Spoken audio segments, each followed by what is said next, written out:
Halo teman terbaik. Balik lagi sama aku Nandita Aku Andi di Podcast Teman.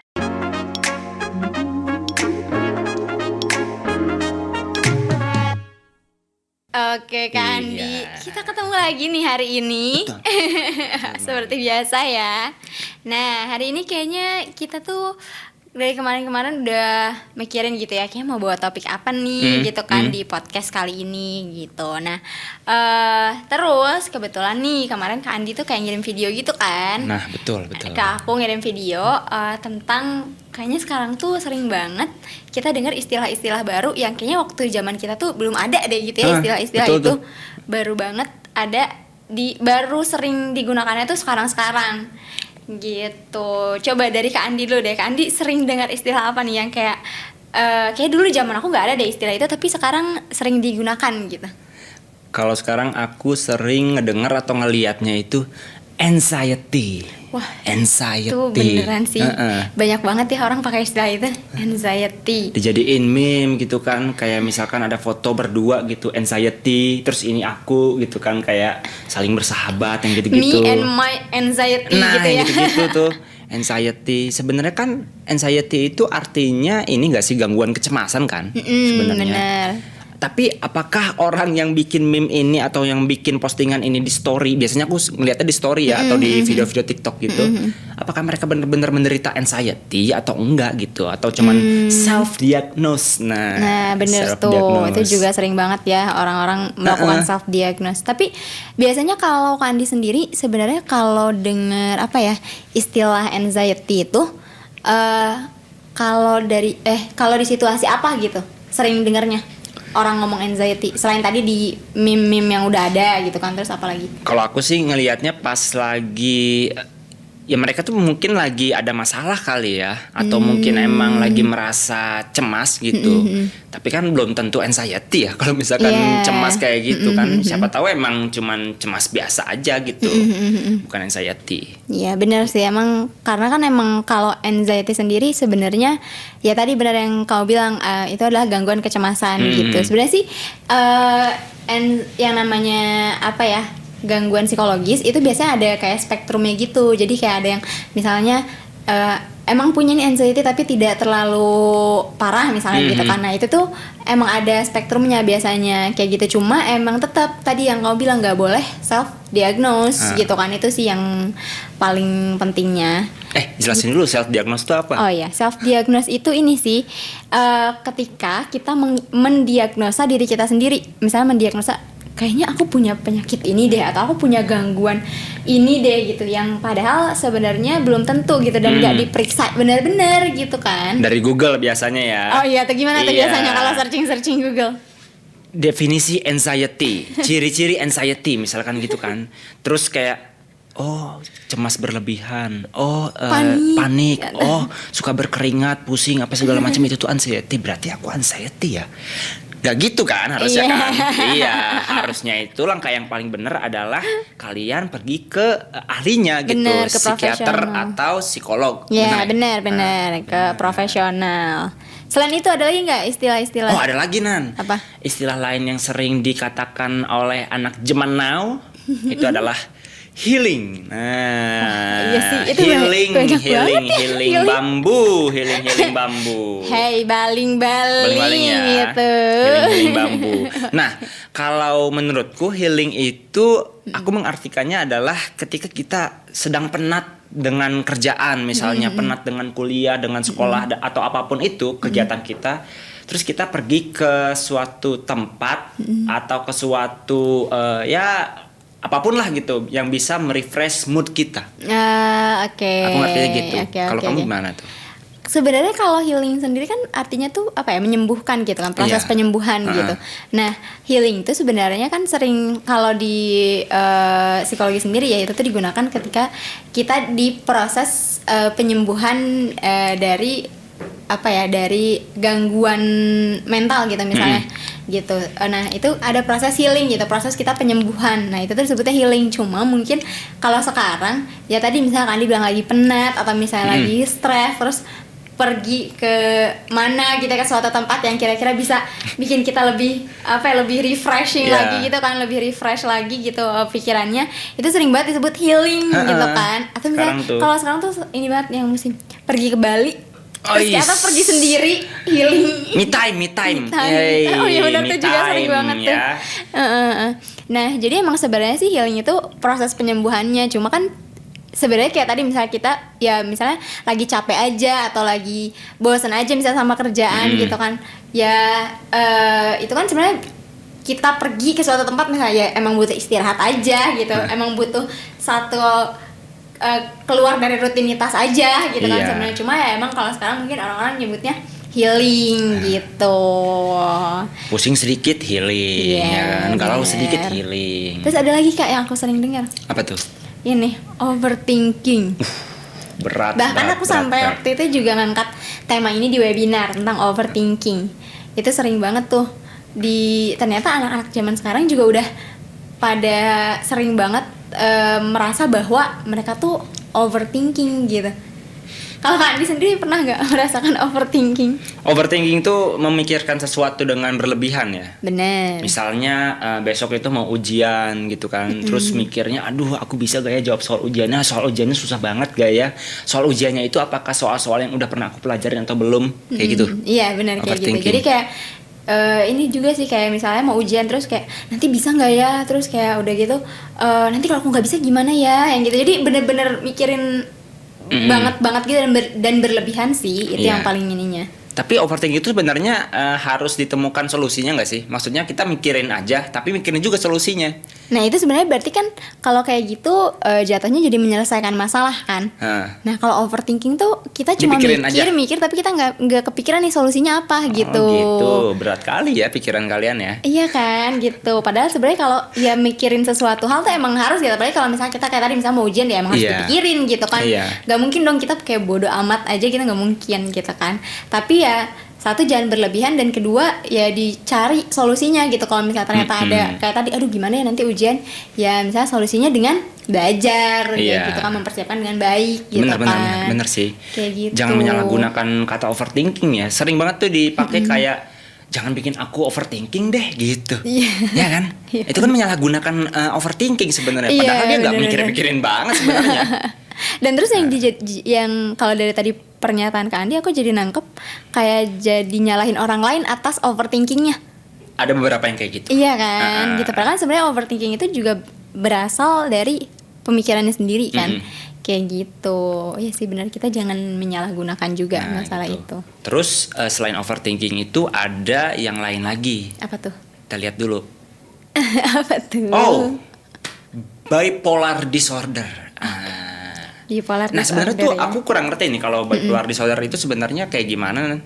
Oke, sebenarnya bipolar disorder tuh dari namanya aja udah disorder ya. Itu tuh suatu gangguan lah gitu. Itu tuh sebenarnya kalau di psikologi sendiri gangguan mood gitu loh. Jadi mood swing.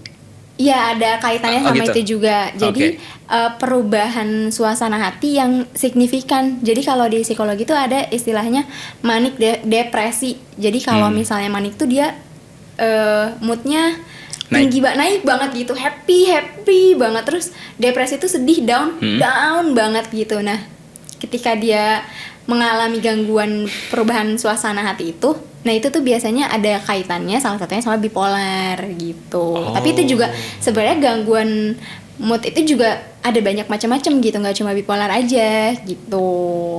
Kalau untuk yang bipolar ini jujur aku selalu ngebayangin beruang kutub loh. Bipolar, polar bear. Oh iya. Iya, beruang kutub. Bener ya, sih. Soalnya kutub ya maksudnya. Soalnya tidak terlalu terbayangkan ya bipolar itu gimana situasinya gitu. Kalau anxiety aku masih dia cemas nih, oke gitu kan. Healing masih ngerti. Cuman kalau bipolar ini kurang sih, tapi sekarang aku udah paham situasi kondisinya itu kayak gimana bipolar. Gitu. Nah, selain bipolar ada lagi nih Nan. Apa tuh? Ini nih yang sering dilakukan sama anak-anak zaman sekarang. Deep talk. Wih, ngobrol lama sedikit deep talk kayak kita gini. Deep talk nggak nih? Deep talk nggak nih kita? Padahal sebenarnya ya definisi deep talk itu kan ketika kita membicarakan sesuatu yang serius dan bermakna gitu. Itu baru deep talk secara arti yang sebenarnya, ya kan? Kalau Betul aku kan? sih nangkep ya benar gitu. Kalau aku juga nangkepnya lebih ke ya sesuatu kita tuh ngobrol secara mendalam gitu loh akan suatu permasalahan gitu.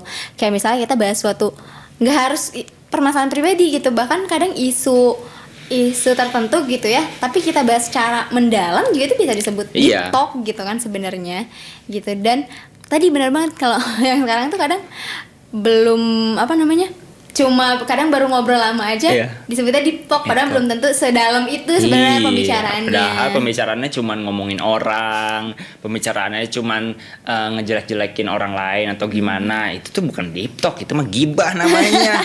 Iya kan? Kamu suka gitu ya? Kamu suka Iya. deep talk apa gibah? Dua-duanya sih. Oke. Ada yang emang benar-benar ngomongin sesuatu secara serius, ada yang ya, you know, wis udah kayak anak zaman sekarang banget, you know, Which we are witches, ya kan, which is nabafti, ya. Jujurly. Jujurly. Oke. Next itu ada lagi toxic. Toxic. Maksud Toxic. kami. Maksud kamu toxic. Kota yang paling beracun. Toxic Malaya. Tasik ya. Maaf ya. Boleh ya? Maaf Boleh ya. Boleh ya. Oke. Oke. Toxic. Toxic. Tuh. Menurut kamu toxic itu gimana sih? Ini banyak banget sih dibahas sebenarnya toxic. Bahkan aku juga lihat postingan psikolog gitu. Jadi penggunaan kata toxic nih jadi terlalu apa ya? Terlalu over dan terlalu jadi mengeneralisasi toxic gitu. Kayak misalnya lingkungan gak suportif dibilangnya lingkungannya toksik. Temen gak dukung kita sedikit aja misalnya kita dibilangnya toksik nih orang, atau misalnya dia apa gitu ya melakukan apa gitu toksik nih gitu kan. Ya gitu-gitu itu jadi banyak banget orang yang menggunakan kata toksik gitu. Iya sih, aku juga Iya ngerasa kan? gitu. Lingkungan kerja, lingkungan pertemanan dibilang toksik. Bahkan kadang keluarga yang misalnya terlalu gimana gitu ya, yang padahal mungkin sebenarnya niatnya baik gitu, tapi sekarang toksik nih ya gitu. Dikasih Itu saran, bener-bener harus hati-hati banget dikasih sih. kritik, dianggapnya toksik kan. Padahal kan nggak semua hal yang dibicarakan ke kita tuh toksik sebenarnya. Tergantung kita milah-milahnya gitu. Iya benar sebenarnya. sih. Itu toksik sih paling banyak banget ya di Salah gunakan. Ya jadi gak semua yang dibilangin itu sebenarnya toksik gitu. Bisa aja itu sebenarnya itu saran gitu atau kritik yang membangun sebenarnya. Tapi karena penerimaan kita jelek, kita menganggapnya aduh lu toksik lu toksik lu kayak gitu. Jadi lebih kayak suzon jadinya ya. Iya benar juga sih. Terus ini juga sih ini sih yang paling aku kerasa juga dari kata-kata toksik ini tuh kadang kayak jadi menyalahkan lingkungan gitu Kak. Misalnya ya ini mah lingkungannya toksik atau ini mah temennya toksik gitu. Padahal bisa jadi kan sebenarnya ada hal-hal dalam diri kita juga yang harus harus refleksi diri gitu. Iya betul Kalau sekali. ternyata misalnya ada sesuatu yang perlu kita rubah untuk jadi lebih baik misalnya gitu kan. Jangan sampai bilang orang lain toksik tapi sebenarnya jangan-jangan kita yang toksiknya. Iya, gitu dan kan. refleksi diri itu juga berguna untuk kita biar kita bisa improve lebih baik lagi kan. Harusnya sih gitu. Iya, benar. Idealnya. Toksik Nah, emang lumayan banyak sih. Toxic itu juga jenis-jenisnya banyak ya, toxic masculinity, toxic ini, toxic Iya, itu. iya benar. Banyak lah pokoknya. Oke, nah terus Kak Andi ada lagi juga nih istilah yang sering aku dengar itu open minded. Wah, pikiran terbuka teman-teman. Ya, gimana tuh pikiran terbuka tuh sebenarnya? Oke, kalau aku sih merasanya open minded itu ketika kita bisa menerima pendapat orang lain gitu ya, atau misalnya ya hal-hal baru gitu yang berbeda dari nilai-nilai kita sebelumnya gitu.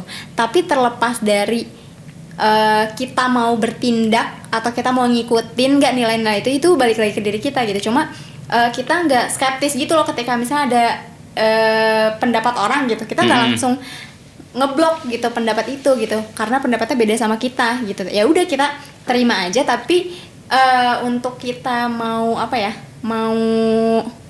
sih namanya, nerima mau atau enggak? Ya bukan kita nerima tapi kita mau ngelakuin atau mau ikut enggak gitu ya terhadap pendapat itu ya itu balik lagi gitu ke keputusan kita. Kalau aku sih mikirnya open minded gitu. Kalau menurut Kak Andi open minded apa? Kalau aku sih open minded tuh lebih ke lu gua. Oh, gimana tuh? Iya, jadi kan kalau misalkan dia punya pendapat A, ya udah itu pendapat dia gitu. Tapi kita tidak menyalahkan, kita tidak menolaknya. Oh, gitu pendapat lu tentang sesuatu. Pendapat gue gini loh. Ya udah kayak gitu aja kan. Ya tidak ada permusuhan di situ. Ya kan, nggak ada konflik gitu. Kalau misalkan kita saling melemparkan pendapat akan sesuatu gitu.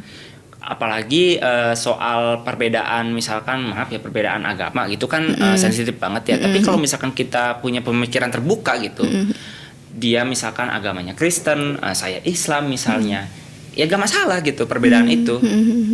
Dia dengan agamanya, saya dengan agama saya gitu, saling berbeda pendapat ya udah gitu. Nggak usah disalahkan, aturannya kan gini, aturannya kan gitu. Nah itu yang nggak boleh sebenarnya.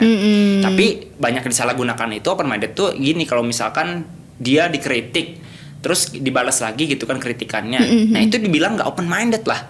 Kan nggak semua kritik itu diterima aja gitu kan. Ya bisa aja ada orang yang pengen mengklarifikasi gitu kan, sebenarnya tuh kayak gini loh, nggak kayak gitu gitu.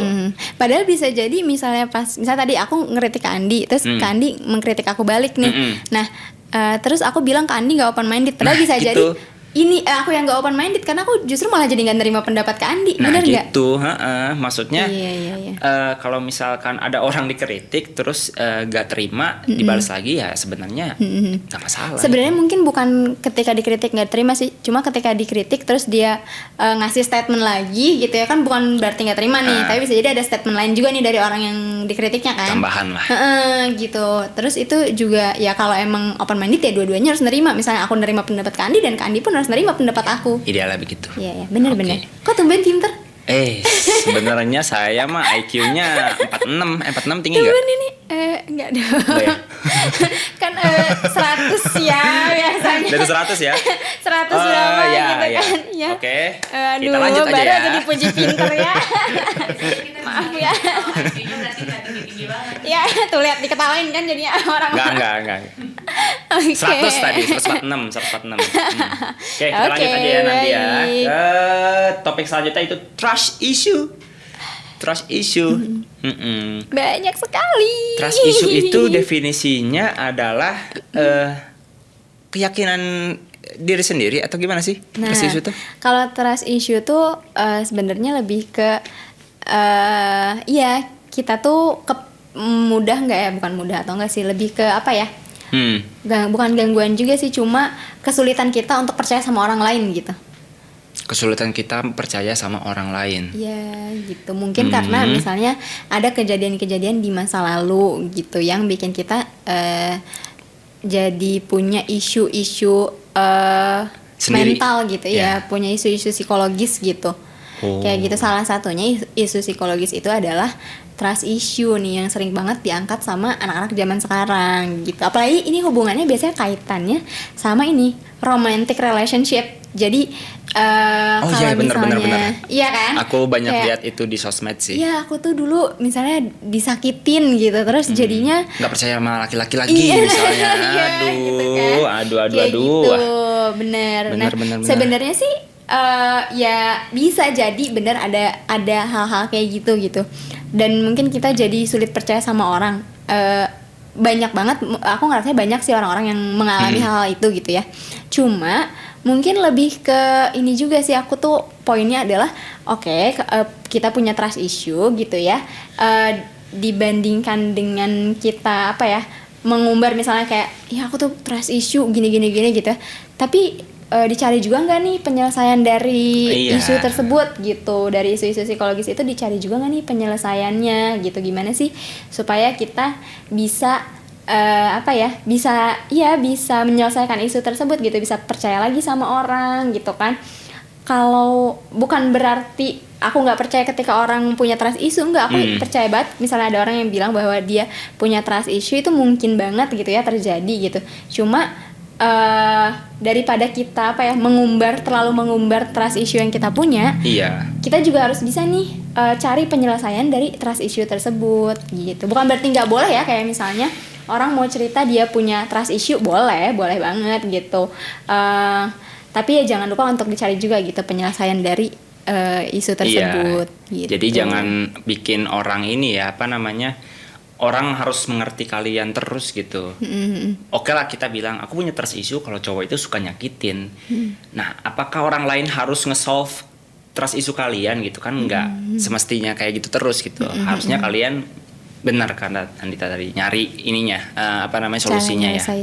Nah sebenarnya ini tadi udah banyak banget nih istilah-istilah yang kita sebutin, banyak banget, kayak masih banyak lagi, banyak banget sebenarnya ya sih istilah-istilah lainnya gitu ya. Sebenarnya kan itu hal yang aku ngerasanya hal yang bagus ya.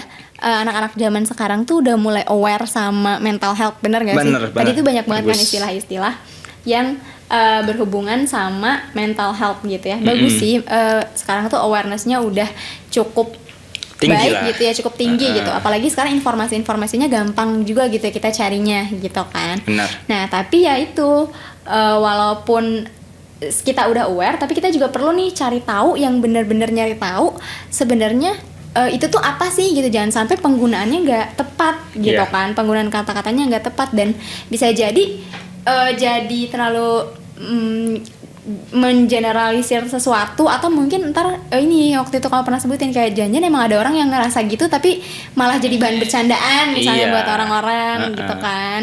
Jadi kasihan ke orang-orang yang bener-bener punya masalah mental gitu. Misalkan ada orang yang bener-bener punya anxiety, ada orang yang bener-bener punya bipolar. Ketika dia membicarakan itu ke temannya atau menceritakan itu ke sosial media, apalagi kan orang-orang jadi kayak mencemooh, wih ngeri nih, ikut-ikutan tren nih, punya anxiety, punya bipolar. Padahal dia bener-bener punya penyakit itu teman-teman. Nah jadi sebenarnya kalau misalkan kalian aware soal mental health, itu bagus banget, bagus banget. Tapi lebih bagus lagi kalau misalkan kalian membawa awareness mental health kalian itu ke ahlinya, kayak psikolog sama psikiater tadi ya gitu. Jangan self claiming atau self diagnose gitu, atau diagnosa sendiri via Google. Nah itu sih yang nggak boleh. Memang sih Google itu kan udah banyak banget informasi yang bisa kita dapat, tapi kan harus dibawa ke ahlinya juga tetap gitu. Bener. Iya. Lumayan ya ini kesimpulan dari dia, tumben bagus ya hari ini, seneng deh. Aduh, Andi itu berbobot sebenarnya, ngeri. Nah, mungkin aku juga tambahan sedikit ya. Sebenarnya bukan nggak boleh sih pakai istilah-istilah tadi itu gitu, boleh banget gitu. Tapi ya tadi harus sesuai dengan keadaannya gitu, dan cari tahu juga, jangan cuma sekedar ikut-ikutan tren gitu ya. Orang punya anxiety, kita juga harus punya anxiety, jangan ya. Oke, kayaknya udah cukup lumayan nih durasi kita gitu ya. Mbak timer juga di belakang kamera ini udah dari wah sendiri. Oke deh. Nah, aku yakin nih video ini pasti bermanfaat banget ya kan? Oh tentu. Buat teman-teman. Terus juga kalau misalnya teman-teman punya apa ya? Ini kayaknya kenalan aku nih harus tahu nih tentang ini gitu kan. Nah boleh juga nih video ini di-share gitu ya, ke teman-teman yang lain gitu. Oke deh. Dan jangan lupa kalian klik like, share, dan komen di bawah nih kalau misalkan mungkin ada cerita atau ada apapun yang ingin disampaikan. Sekian untuk episode kali ini, kita akan jumpa lagi di episode selanjutnya. Dadah!